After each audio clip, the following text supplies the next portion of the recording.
What's up guys, James and I are in Idaho today. We are doing some work for the tourism board in the area, and in this video we want to tell you our thoughts and learn about your thoughts in the comments. Make sure you guys do that, about working for free.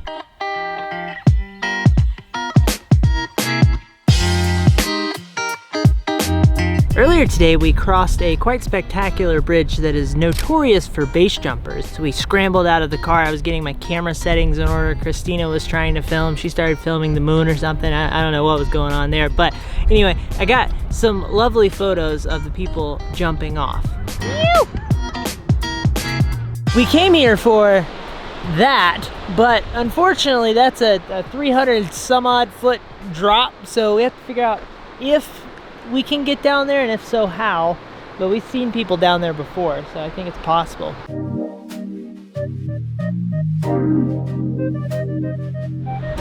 Holy crap. Sketchy. Hey, careful, Christina. This is an unimproved trail, whatever that means.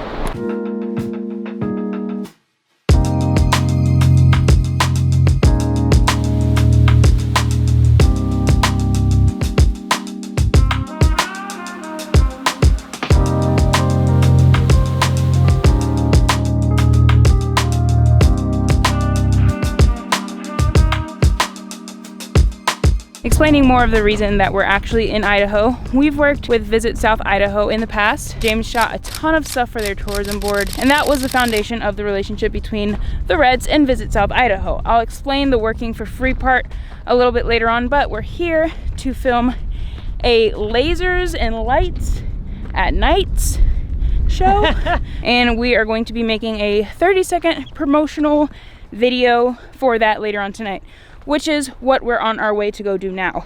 I am out of breath because I just walked up that. It's an exaggeration, but you get it.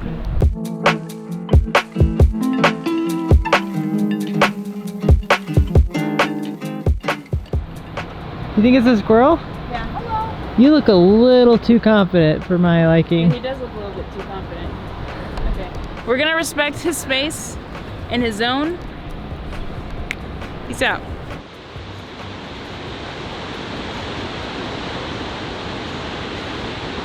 Let's talk about working for free and my personal views on it. Should you do it? Simple answer, yes. But it's a more nuanced answer than that. James, should you work for free? For three, yes or no? Should you work for free? Yeah, I'm down with working for 3 people or 2 people or 5 people, but it gets too big, it becomes a bureaucracy. A bureaucracy. We like to speak English words. Most things in life aren't a simple yes or no, and this honestly is no different. I think there is a point in time when you should work for free and a point in time when you should start charging something. It's very important to make the point in time where you start charging something as early as possible, but don't get too ahead of yourself. We've made this mistake in the past, at least I have, where I charge something that I am not experienced in, and then the client is actually really disappointed with the entire product because I'm charging them, but I'm actually doing it for the first time, which is not a good thing. Those negative client experiences, as the creator, I always want to go, well, screw them, I just won't ever work with them, and they're wrong. But looking back, hindsight is 20/20. You can always learn from those situations. What could you have done better? Obviously, we have since learned from that situation, but I think there is a time and place when you should work for free, and obviously that's when you're beginning. If you're a professional, don't work for free because you need to get paid, and rent isn't gonna get paid with meal vouchers, okay? Does that make sense? Rent's not gonna get paid with meal vouchers? Yeah, like you can't do that actually. They won't take it. So with this project in specific that we are filming today, we have worked with this tourism board in the past. They've seen our videos, they've seen our photos, they know our quality of work, so they know what to expect. But something that we've learned in the past year of doing this whole freelancing thing is client expectations. So ask a ton of freaking questions up front, and that saves your butt from so many things in the post-production era, because you really only have one opportunity or maybe 2 opportunities to shoot. For us, we have this one opportunity, and I want to make sure that we nail it. So I ask questions. Do you guys want specific kind of shots? Do you guys want shots of the vendors, of the waterfall, the lasers, the whole thing? And at the end of the day, knock on wood, they'll be happy with what our work is, with what our work is doing. Hello, words from my mouth.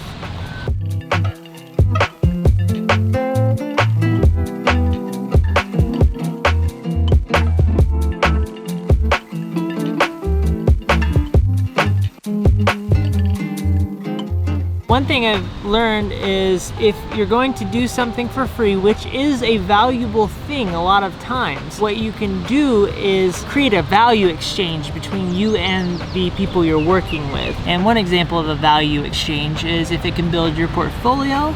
And not only if it can build your portfolio from the start, say you're new at photography or design or web design or macaroni sculptures, but maybe you're new at a specific offshoot of that you would like to spend more time doing, that you see that that's marketable, but you're not so good at it, or you haven't had much experience, or you don't have a portfolio in that thing. Another example of a value exchange is experiences. We like to do this a lot, me and Christina, where if they can give us an experience, if for example, there's a van right there, right? If that van was for rent and we could reach out to that van rental company and they would give us a free trip in that van across the west, we could drive to Hawaii. If they give us that for free, that's worth it for us, because we like to take photos, we like to make videos, and we can use the content we get from that for other projects, for other potential clients in the future. Good times, but it should be a value exchange. Don't just work for free.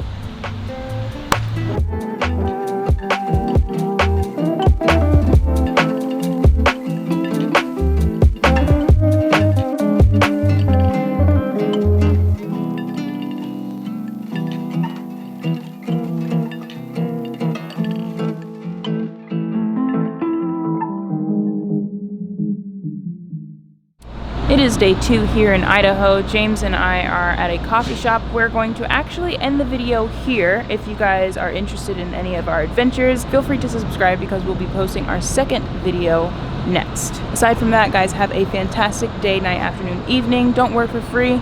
Just kidding. Work for free sometimes, but always make sure there's a value exchange. Bye.